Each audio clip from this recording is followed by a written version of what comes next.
విద్యార్థులు సెల్ ఫోన్లు, social media దుష్ప్రభావాలకు లోను కాకుండా ఇష్టంతో ఉన్న చదువులు చదివి తల్లిదండ్రులకు మంచి పేరు తీసుకురావాలని మాజీ కూడా చైర్మన్ రాగిరెడ్డి చంద్రకళ దీప్తి పేర్కొన్నారు. కాకినాడ విద్యుత్ నగర్ గల భాష్యం స్కూల్లో మైత్రేయి ఉమెన్స్ ఆర్గనైజేషన్ శాఖ అయిన స్నేహ ఉమెన్స్ ఆర్గనైజేషన్ కౌమార దశలో ఉన్న విద్యార్థులకు అవేర్నెస్ కార్యక్రమం నిర్వహించారు. సంస్థ అధ్యక్షురాలు వార్డ్ మాజీ కార్పొరేటర్ పాలిక ఉషారాణి మాట్లాడుతూ తాము భాష్యం స్కూల్ యాజమాన్యంను సంప్రదించి 10వ తరగతి చదువుతున్న సుమారు 120 విద్యార్థులకు ఈ కార్యక్రమం నిర్వహించామని, వారు ఈ వయసులో వచ్చే శారీరక మానసిక మార్పుల గురించి ఒత్తిడికి తగ్గించుకోవడం ఎలా అన్నది వివరించామని తెలిపారు.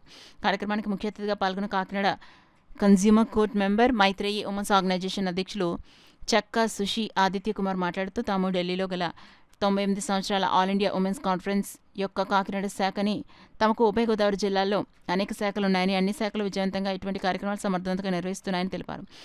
విశిష్ట అతిథి మైత్రేయి సంస్థ సెక్రటరీ మాజీ కూడా chairperson Shrimati Ragireddy Chandrakala Deepthi Kumar cell phone, social media దుష్ప్రభావాల గురించి వివరించారు.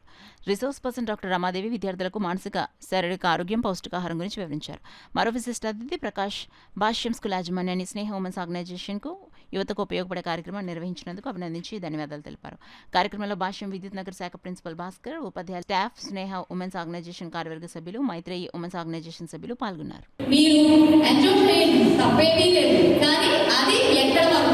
అమ్మాయిలు కూడా అబ్బాయిలు కూడా ఎవరైనా సరే మీ లిమిట్స్ ఏంటి, మనం ఎంతవరకు చేస్తే మనం సేఫ్గా ఉంటాం, మనం ఏ టైం వరకు బయట తిరిగితే ఎంత బాగుంటుంది, ఇవన్నీ కూడా ఒక్కసారి అంటే ఈ ఏజ్ వచ్చిన తర్వాత ఎందుకు చెప్తారంటే ఇప్పుడే మీలో అలాంటివన్నీ వస్తూ ఉంటాయి. చిన్నపిల్లలు